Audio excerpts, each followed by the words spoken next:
Good morning, everybody. Two chaps, many cultures. A wonderful morning here. And isn't it fun to travel?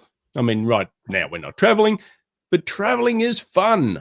It is very fun. Now, not only just for the feeling of sitting on a beach or, relaxing, but, when you actually do enough travel to observe, to really get into the nuts and bolts of a culture, looking underneath the surface, that's when it's even more fun. Trust me. We've done a little bit of it, but we have a special guest today who has done a whole bunch of it and turned it into a wonderful business and career. We're going to hear from him right in a minute. Stick around.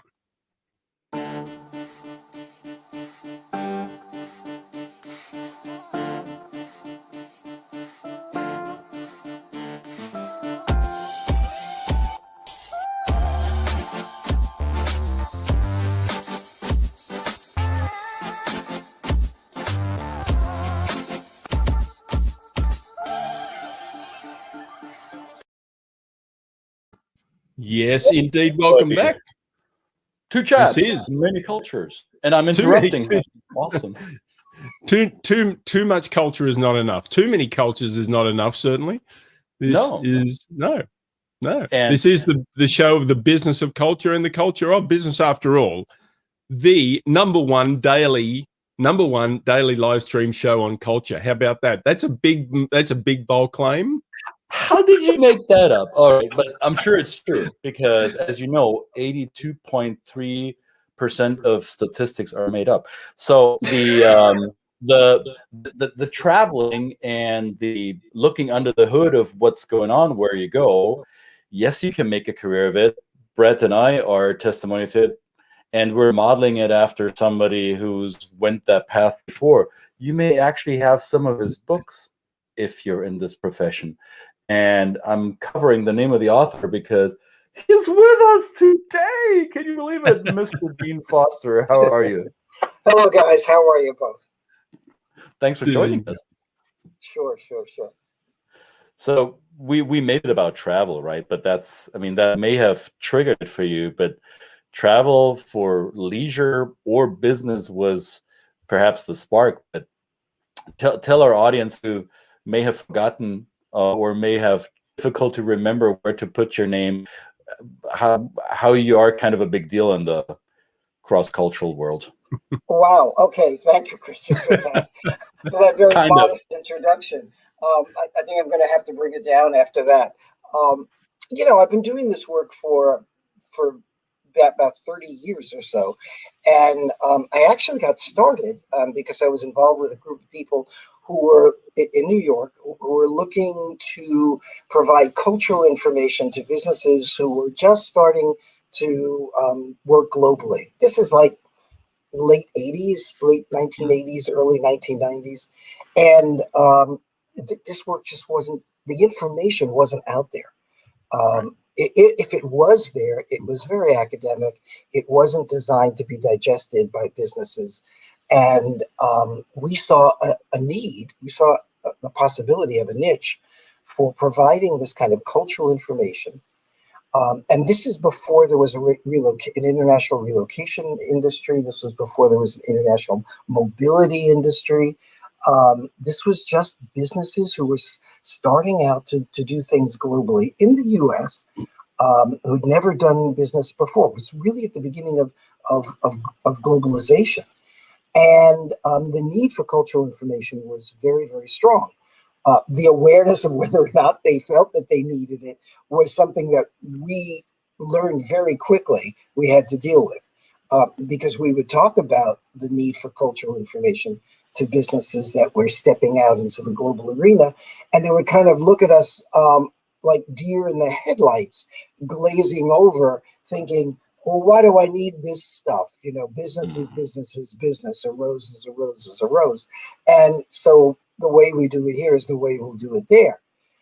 And we had a lot of education to go through to convince folks to spend an extra $1.98 on something that they didn't feel they really needed. That's how affordable you were back then? Awesome. Back then, the economy was very different. I do want to acknowledge it because it was actually that's an interesting comment because I think, we all learned how this industry works. And one of the things we learned is that other than some other industries where you can increase your price as the years go on, in this industry, you typically have to reduce your price as the years go on. But the whole process at the beginning was a lot of education. And interestingly for me, because it was pre-relocation and pre-international mobility, our market was basically the training and development market, to provide cultural information to groups within businesses and organizations that needed this cultural information, but needed it from the perspective of a business person, not just looking at academic information. I do want to acknowledge this because it took people like you back at, we don't need to name unless you want to, the names of the companies that you nudged to get this started. But there was, as you said, there was the academics of it, and there was not really the business application developed yet. And there were people like you and a few others in what we say our industry now who I would argue did some of the heavy lifting of educating the market, or as one of my mentors used to explain to me, you're in the business of selling the pain. You're selling the problem because the client doesn't even know they have the problem yet, to which you are the solution. So you and some, I don't know, co-conspirators or colleagues in the field, you did a lot probably of doing that. Right. Thank you for that. Yeah, I think we did. We were kind of mining a green field, or is that mixed metaphor? But we were kind of starting something new, which was very exciting, and I was just really pumped. I remember it was the whole idea, because I was coming out of academics with a sociology and cultural anthropology background, and I just thought this was the greatest thing in the world to take cultural information and offer it to businesses. It was a new opportunity. And I kind of got, we learned, we had to develop our chops around this, kind of got slapped around by businesses who just kind of looked at us and said, well, it's kind of a nice to know, but do we really need this information? And so we went through a long education process, until some companies came around and said, we're feeling some pain, and we think this might be due to cultural issues. And, when an organization feels pain and can connect the dots to what do I need to know about the culture in order to get over this pain, then the sale happened. And to this day, I think the way you really talk to organizations about the need for this information and for these skills, is to talk about the hard bottom line. It's not a soft issue. Don't let it become a soft issue. Quote the statistics. Failed assignments cost an organization enormous amounts of money, and the greatest reason for failed assignment is the lack of cultural adaptability. So that's a hard bottom line issue, and when organizations wake up to that, then they start to see the value in this. Is it only the fear of loss or the fear of a red number on the balance sheet that will motivate a prospect to become a client, or have you seen it throughout your career that clients will be, well, I'm not a fan of the word, but will be a bit more proactive about it and say, well, this is a preventative measure rather than a maintainable or a fixing measure? Is that something you have seen? And how did that, if so, how did that come about? Yeah, you're right. I mean, there has been an evolution in this, and I think mature companies, when I say mature companies, I mean companies that have been doing work globally for a long, long time, and have been out there on the global marketplace. They get it. They've seen it. They've been through it. They've been through the pain, and they're more in a preventative mode than a curative mode. So at the beginning, we were called in to fix the problem. The glass is broken. How can we put the pieces back together again? And more and more over the years, I've seen those companies that have had more experience globally move more into a preventative mode, go from a curative position to a preventative mode, where we're going to put some money up front on this. and get ahead of the problem so that we don't break the glass and we don't have to try to put it back together again. And like we always say, it's much easier to prevent the glass from being broken than it is to put the pieces back together again.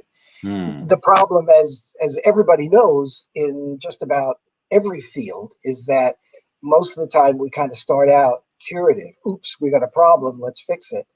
And only after a lot of experience do you get to the point where, maybe we should get ahead of this and upfront make sure in a preventative kind of way that we don't experience these problems. So yes, a lot of organizations are at that spot now after 20, 30 years of this, but a lot aren't. We've got new organizations coming in all the time. We've got people in their garage coming up with new tech, and then they've got an IPO, and then they're like a major organization. Everybody's global, no matter what you're doing in today's world. Instantly global is the phrase I use. You have an idea, start a business in the garage, you're global. You're sourcing globally, you're finding talent globally. So there's always new organizations who don't really understand it. And so there is this piece that we're always doing a lot of education. Here's a company, Brett, that I guess learned that.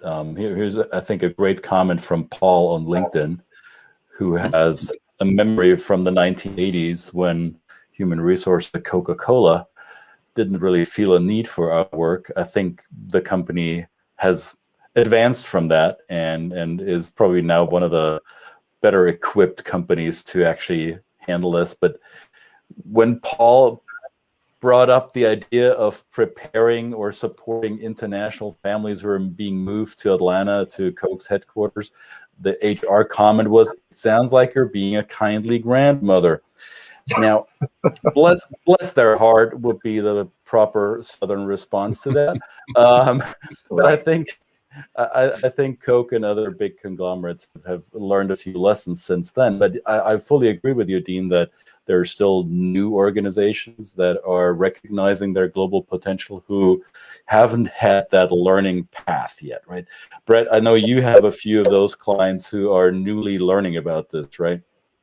Yeah, I like the that instantly global phrase, because it even isn't, even in a social, even in a local area, right? If you're, and my background is in retail businesses, and so I often think, and I look at some of the local businesses in my community here, which is a very diverse community, and I think that if you're going into business, you understand that if you certainly in certain circumstances, you are instantly global because you have a global audience. And that global audience lives next door to you, right? Mm-hmm. So that, and I love your background being in sociology and anthropology, because that is a social issue, right? That's the local social issue.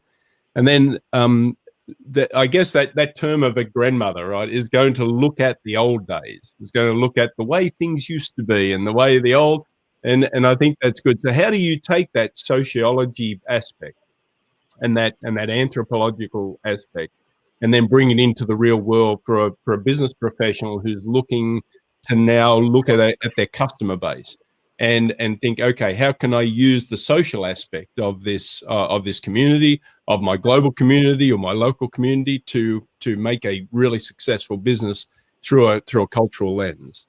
Yeah, great question. I think you tell stories because stories grab people.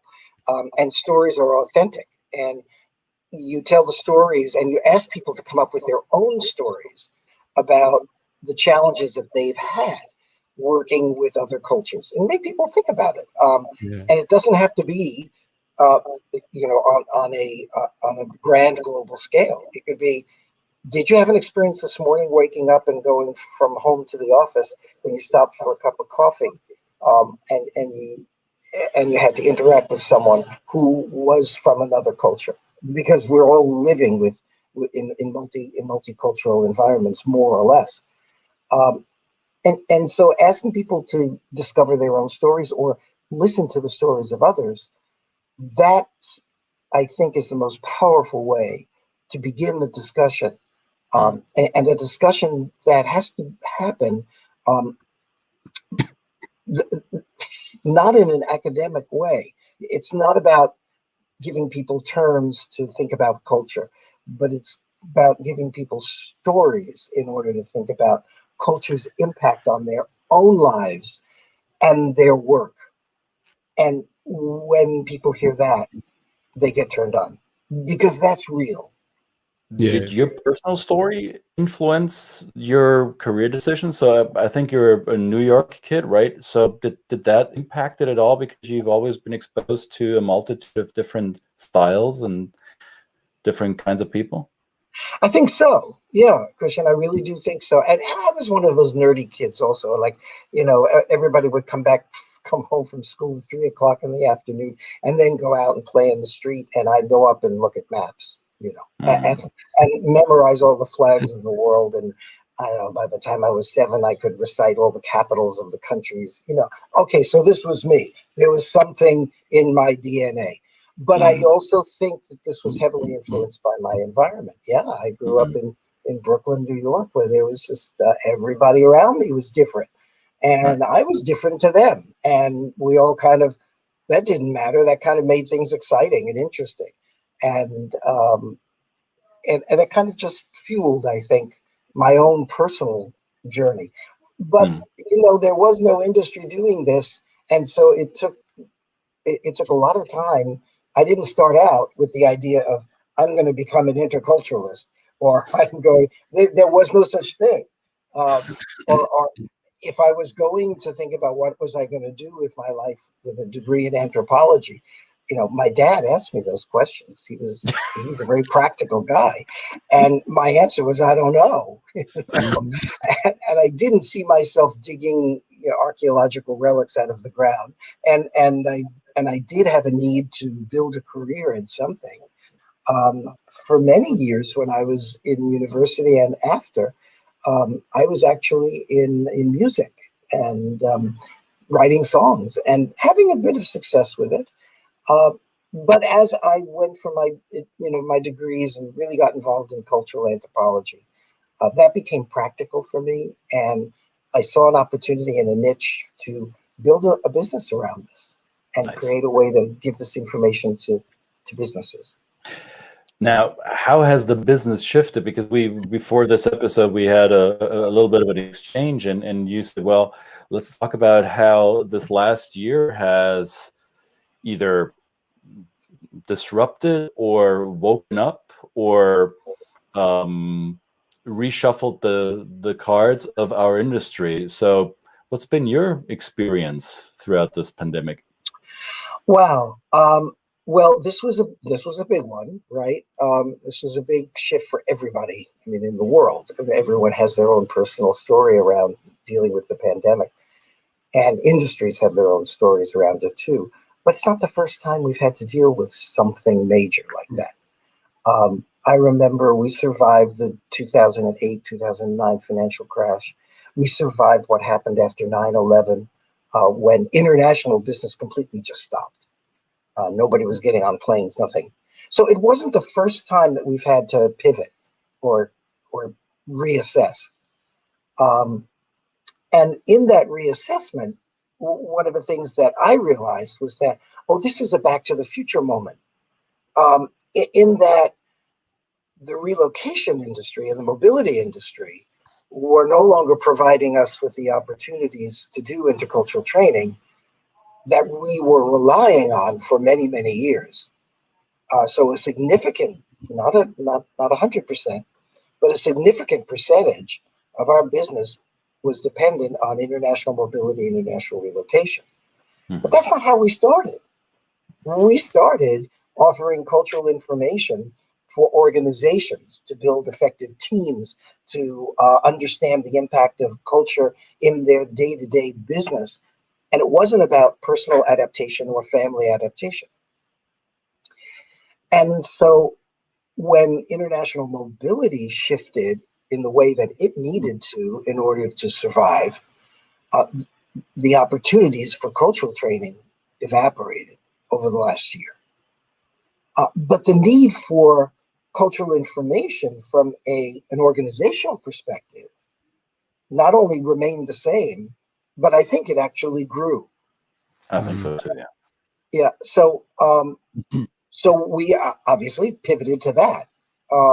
And we certainly didn't walk away from the international mobility and relocation, but we knew that there was going to be a slim business there for about a year until we all figured out how we were going to do this.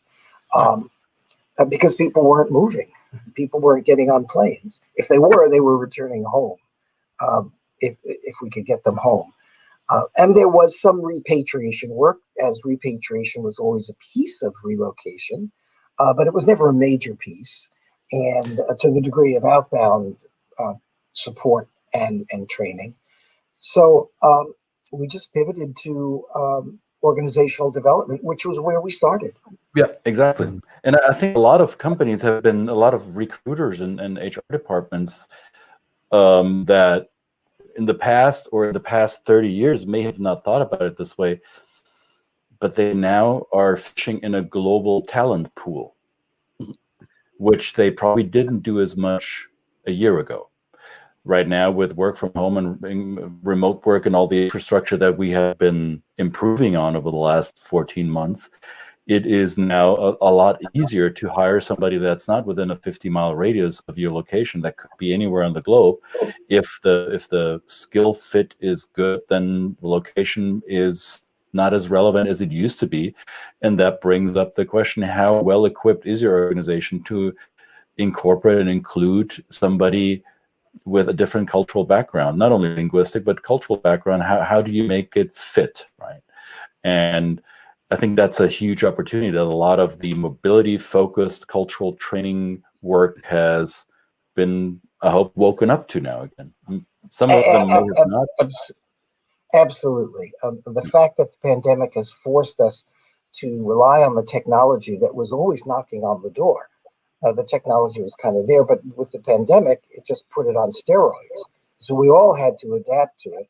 We all had to learn about the technology, and the technology is built on the premise of conquering space and time. So we don't need to be local anymore. We don't even need to expect people to go from their home to the office.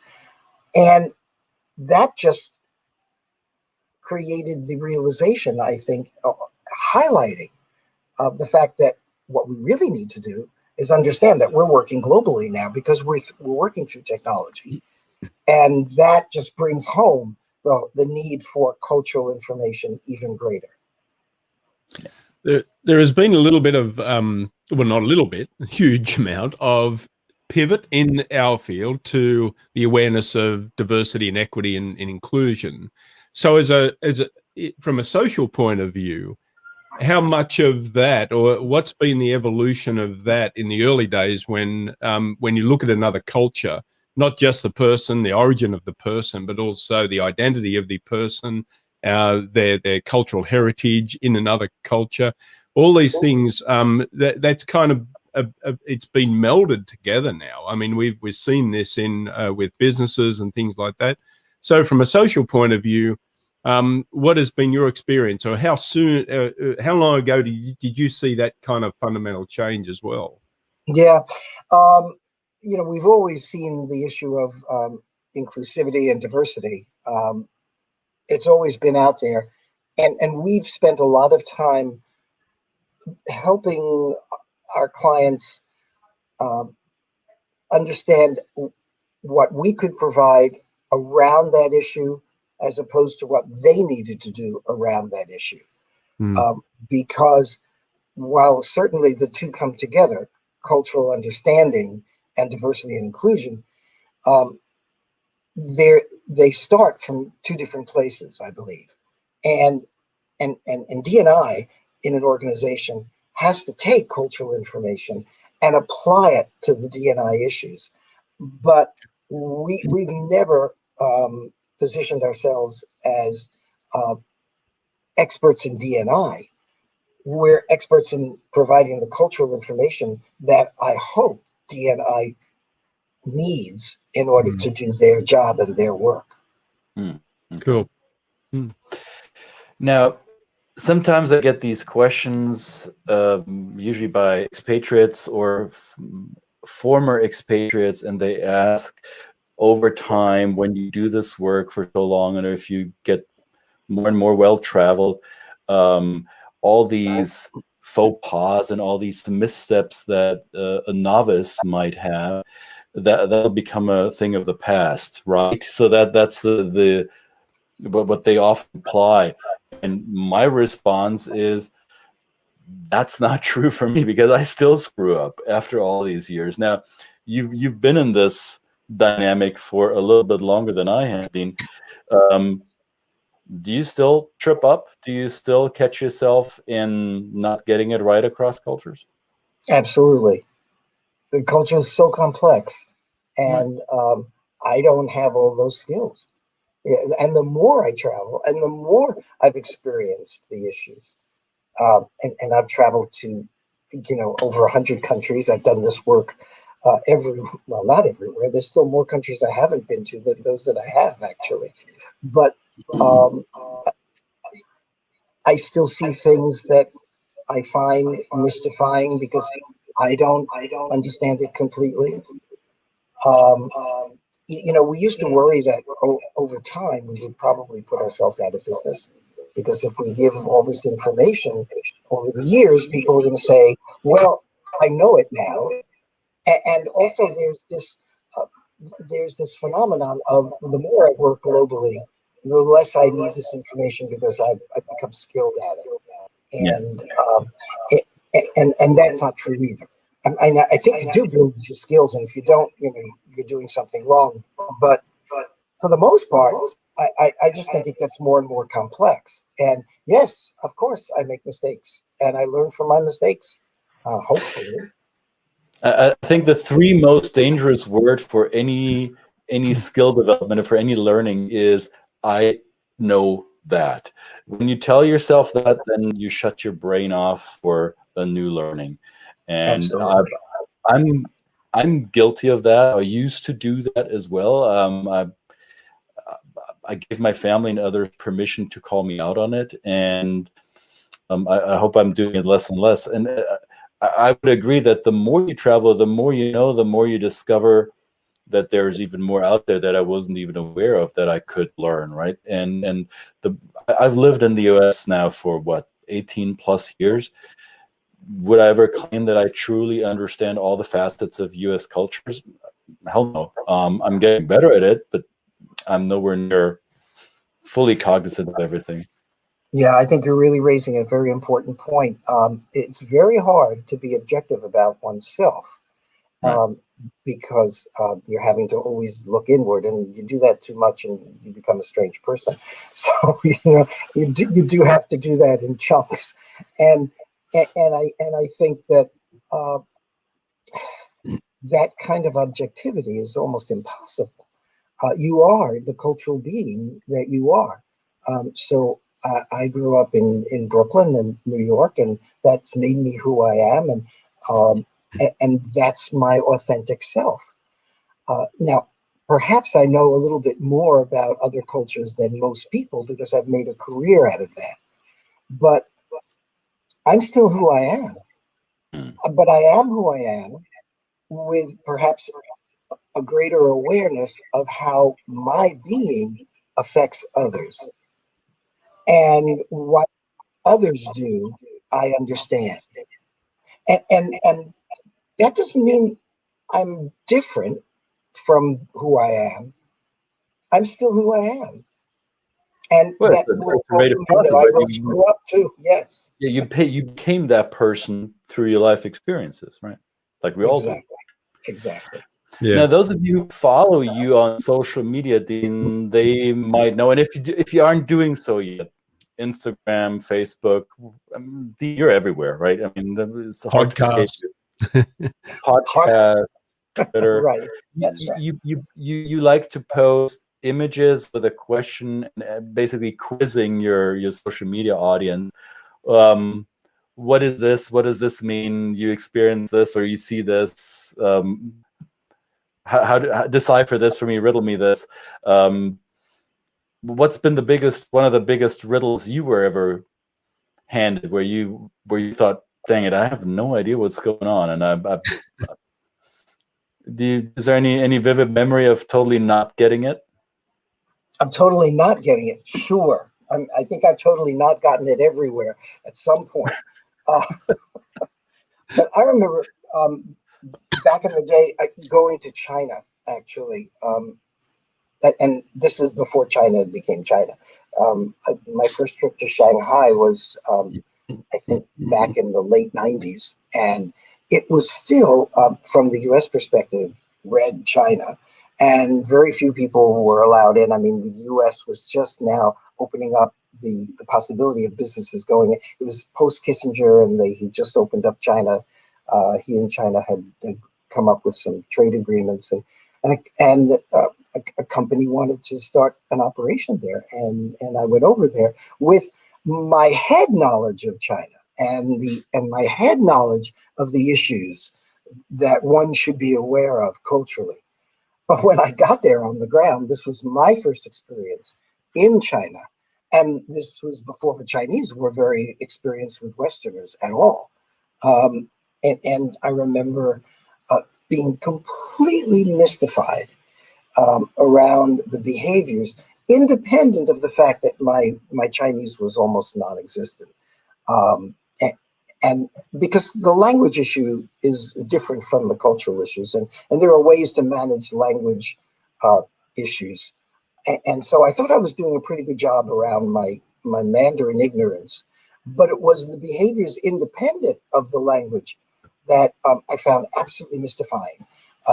People smiling after I spoke with them in ways and at times that I would not, as a US American, expect people to smile and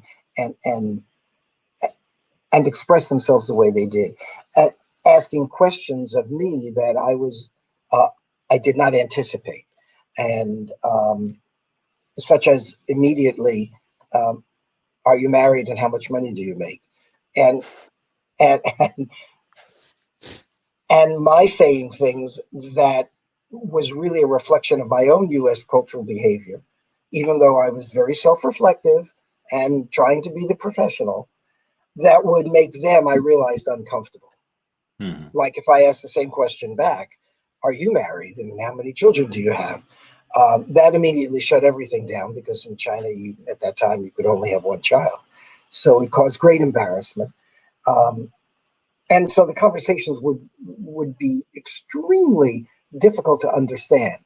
And of course, these folks were working from a Chinese perspective, so being completely themselves, and I was receiving and working from a US perspective, being myself, but truly having a tough time managing what was going on or understanding what was going on. And I felt a little bit like Kissinger tells the story of going to China in negotiation and then coming back from a day of negotiating with them and not understanding what was going on during the day, and just kind of making notes and putting them out on his hotel bed, and then realizing that what they were saying, it came to him as kind of like an epiphany, but there was no logical connection that he expected and was looking for. And I was having that experience, and I had to realize that our thought processes were different. I was linear, and this was much more holistic. And so conversations were going to go in that way as well. And I'm still impressed with that memory, because it was one of the greater cultural challenges I've experienced. That's fun. I experienced China probably when it was actually more aware of its Western connections, right? And there was experience there. And I find these stories fascinating about China. I would have really loved to have done that experience, when I find China a wonderful place. It's fascinating. The people are wonderful, but it's a rich historical culture.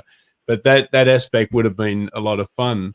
I've got a kind of a more an experiential question, Dean, because this is something that I do. I find myself, people tell me that I do that. My wife certainly tells me I do it. No doubt we do it to all different degrees, all three of us. When the process of getting off a plane for Dean Foster, right? When you get off an airplane in a new country or a country that you maybe haven't had a lot of experience in, what do you physically or mentally do when you actually get off the plane? I mean, a lot of people describe getting off the plane, oh, you've got to get your passport, you're getting ready for immigration. I mean, I do it a different way. I'm looking, you know, my spidey senses are going off.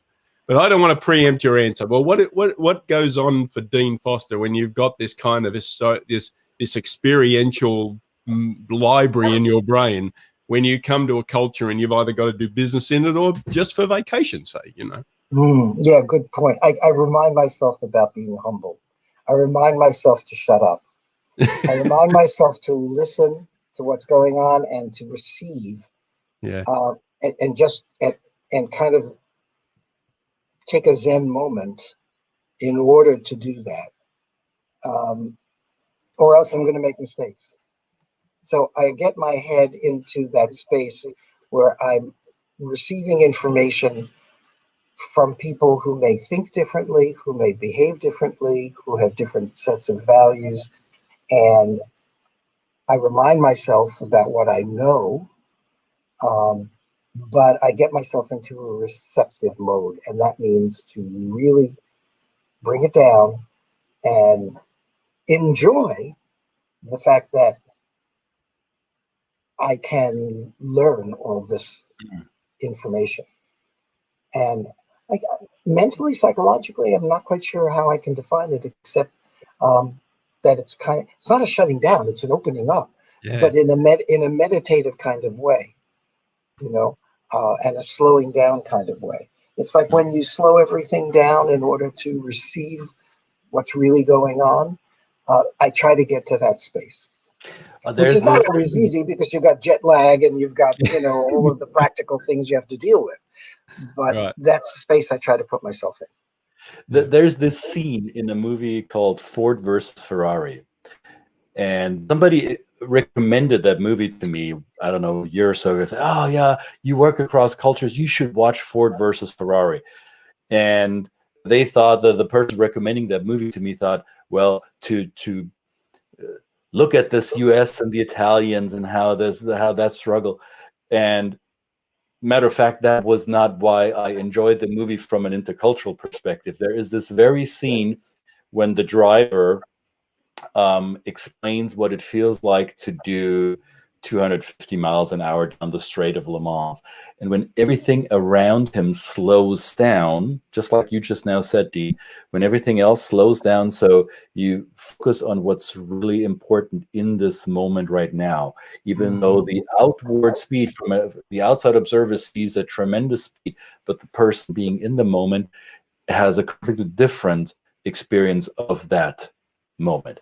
And that's why I love that movie, because that's exactly how, well, not exactly, but that is a great metaphor for how I feel when I engage with something that's different from me, that the things that I can do on autopilot, they disappear from my conscious awareness, and everything, all my energy goes to deciphering what's going on right now. How do I create meaning around this difference that serves me and the person that I'm doing it with? Yeah, precisely. Exactly. You know, we've all gone through passport control, you know, a gazillion times, and customs, and we can do that blindfolded in the sleep.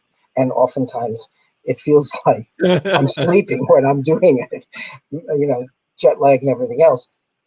So that's not where the focus should go.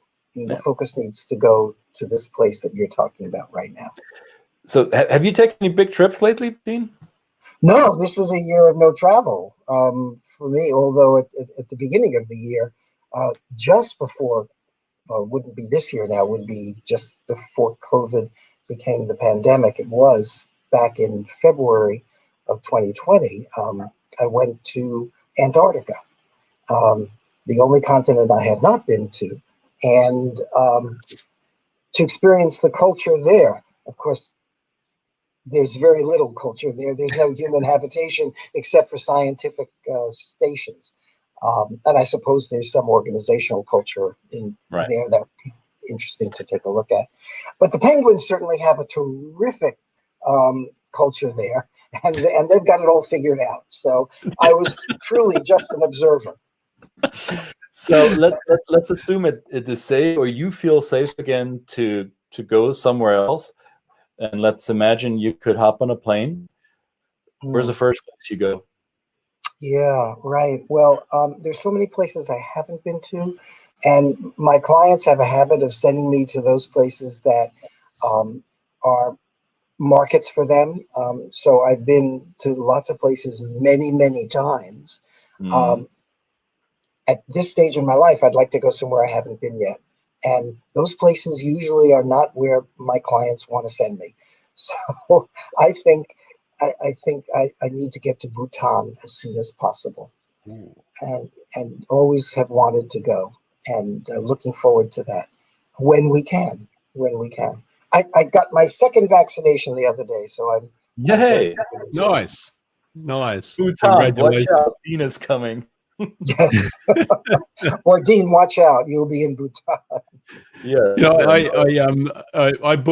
I booked my first airline ticket in 12 months. I think it was basically 12 months, almost 12 months of the day. I booked it the other day for our trip to our home in Poland, right? So it was such an experiential moment. I mean, back then it was just kind of, you book 3 or 4 tickets every week, and it became this kind of really, I mean, it was always a fun experience. I always loved buying travel, but it was such a great, even more impactful experience, and went, wow, this is like the experience. I don't know. It was really hard to describe it, but yeah, I've got an airline ticket and I'm going, well, hopefully we've got, it's not until June, so we've got a bit of time, but I think it's interesting. Bhutan, I'm going to stay here for a while. Well, you keep the home fires burning, oh mate. There's a few plans that my family has run, and well, we'll see. I'm not going to jinx it right now. So, Dean, how do people find you? I already mentioned social media. You got a podcast. There's a ton of ways people can find you. What's the best way to find everything about Dean online? Sure. My website, which is deanfosterglobal.com. And if you go to deanfosterglobal.com, you can see where to get my books. You can see where to tune into the podcast. The podcast, thank you, as you know, is Oops, Your Culture Showing. And me and my co-host, Tom Peterson, we have a lot of fun with culture. We talk about our adventures and in these different places around the world, and talk about all the faux pas that we've made and the faux pas we hope we won't make. So it's a fun look at culture. So check that out. But the website is where you can get all of the information about my training programs and the cultural cultural concierge. Thank you for that. Now I see it scrolling down there. Right. Okay. It's all there, people. All you need to do is read and type it, and there's even a comment underneath as you're watching this on the different channels that we're on. Dean, you've been, and just quickly, you've been to Australia, obviously, Dean. Have you drunk Foster's? Of course. Now, that would have been a cultural faux pas had I not. Well, I don't know. Right? That's been on the tip of your tongue for the last 30 minutes. I know you. Dean Foster drinking Foster's. That's what I want to do. We've got to do that one day. I'm going to bring a can if we get together, Dean. Let's do it. Let's do it. I thought you were more of a wine guy, Dean. Sorry? I thought you were more of a wine guy. Yeah. I am, but you're in Australia and you got to have a Foster's. Right? That's about as big a dad joke as I could get away with today. So that's it. And I've been rummaging my brain. Is there anything that I could make? Can I make a connection to Germany with that name? No, there's not. So forget about it. You've been to Germany too, right, Dean? Yeah, of course, many times. There are certain cultures where, because of the way the business runs, they become focuses. I mean, understanding German culture is critical for American business because there's just a lot of connections there. Yeah, so many parts of Germany, yes, done a lot of work in Germany. And I would be remiss if I didn't say this publicly. I want to thank you, Dean, not only for being on here, but you were one of the people who gave me a big break when I started out. So if it hadn't been for the connections you made available to me, I probably wouldn't be where I am today. So thank you, sir. Well, thank you for that, Christian. We only work with the best. So the fact that we did work together was because we recognized the talents that you brought to your work and the talents that you brought to our industry. Thank you. Thank you, everybody, for watching Two Chaps, Many Cultures episode. What is it today, Brett? 162, I believe. 162 episodes. You're Wow, crazy. congratulations. Yeah, we're weird like that. We're total nerds. So stay tuned. There's going to be another episode tomorrow, completely different topic, and you should watch that. I guarantee you, you will not be disappointed.